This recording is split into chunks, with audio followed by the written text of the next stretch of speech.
Assalamualaikum warahmatullahi wabarakatuh. Selamat datang sahabat-sahabat yang dirahmati Allah.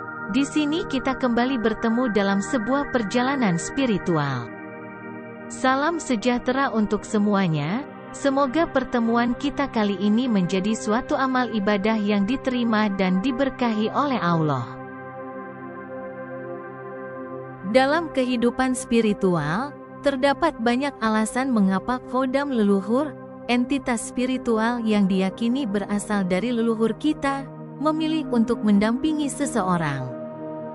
Hubungan ini bukanlah sesuatu yang terjadi secara kebetulan, melainkan seringkali didasarkan pada berbagai faktor yang mendalam.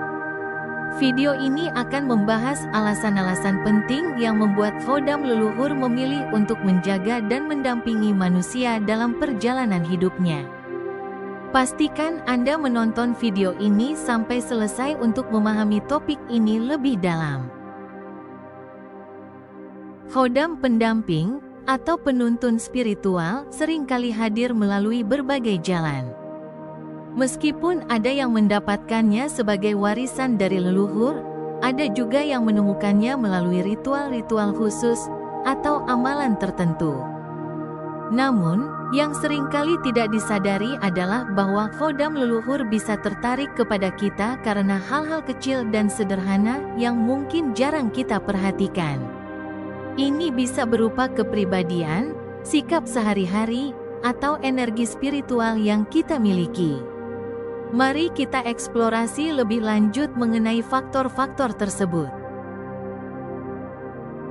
Faktor pertama adalah garis keturunan dan hubungan leluhur. Dalam banyak tradisi spiritual dan budaya, hubungan antara leluhur dan keturunannya dipandang sebagai sesuatu yang sangat sakral. Khodam leluhur seringkali dikaitkan dengan garis keturunan seseorang, di mana mereka merasa bertanggung jawab untuk menjaga dan melindungi anggota keluarga secara turun-temurun. Ini adalah ikatan yang tidak terputus, di mana khodam leluhur memilih seseorang dari garis keturunannya untuk diberi amanah. Orang yang dipilih ini seringkali dianggap sebagai penjaga tradisi keluarga, pelestari nilai-nilai luhur, atau bahkan sebagai sosok yang diharapkan dapat meneruskan warisan spiritual keluarga. Faktor kedua adalah tugas dan misi spiritual. Khodam leluhur juga bisa memilih seseorang karena orang tersebut memiliki misi spiritual yang sejalan dengan tugas yang dimiliki oleh leluhurnya.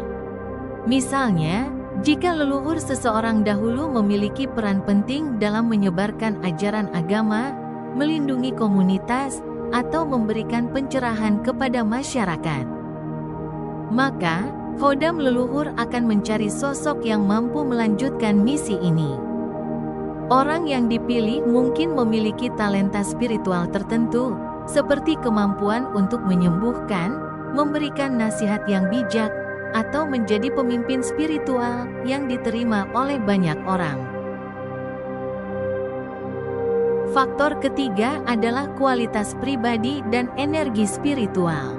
Selain garis keturunan, khodam leluhur juga sangat memperhatikan kualitas pribadi seseorang. Seseorang yang memiliki energi spiritual yang kuat, hati yang tulus, dan keberanian dalam menghadapi tantangan hidup, seringkali lebih mudah didekati oleh khodam. Mereka yang memiliki aura positif, serta integritas dan empati yang tinggi, dianggap sebagai wadah yang cocok untuk menjadi perantara antara dunia spiritual dan dunia fisik.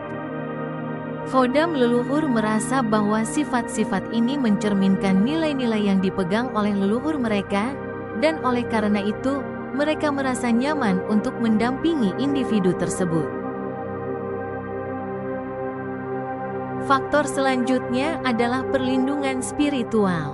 Salah satu peran utama khodam leluhur adalah memberikan perlindungan kepada individu yang dipilihnya. Perlindungan ini bisa berupa perlindungan dari ancaman fisik, seperti kecelakaan atau bencana, maupun perlindungan dari ancaman spiritual, seperti energi negatif, gangguan makhluk halus, atau sihir. Orang yang sering mengalami gangguan spiritual atau merasa terancam oleh energi negatif mungkin dipilih oleh khodam leluhur untuk dijaga dan dilindungi. Perlindungan ini tidak hanya melindungi tubuh fisik, tetapi juga menjaga keseimbangan energi spiritual seseorang. Faktor selanjutnya adalah doa, ritual, dan penghormatan kepada leluhur. Doa, ritual, dan penghormatan kepada leluhur merupakan aspek penting yang seringkali menarik perhatian khodam leluhur. Seseorang yang sering melakukan penghormatan kepada leluhur melalui upacara tradisional, meditasi, atau doa-doa yang tulus, akan lebih mungkin menarik perhatian khodam leluhur. Dengan menjaga koneksi spiritual ini, khodam leluhur akan merasa dihormati dan lebih cenderung untuk mendampingi individu yang konsisten dalam melakukan penghormatan tersebut. Faktor keenam adalah niat dan kesiapan spiritual. Tidak semua orang dipilih oleh khodam leluhur tanpa alasan yang jelas. Seringkali, khodam memilih seseorang yang memiliki niat kuat untuk berkembang secara spiritual dan siap menerima bimbingan spiritual. Individu yang membuka diri terhadap dunia spiritual dan berusaha untuk lebih memahami leluhurnya, akan lebih mungkin untuk dipilih oleh khodam. Kesiapan spiritual ini menjadi kunci bagi khodam untuk menentukan apakah seseorang layak untuk menerima bimbingan dan perlindungan dari mereka. Dan faktor terakhir adalah karma positif atau keberuntungan keluarga.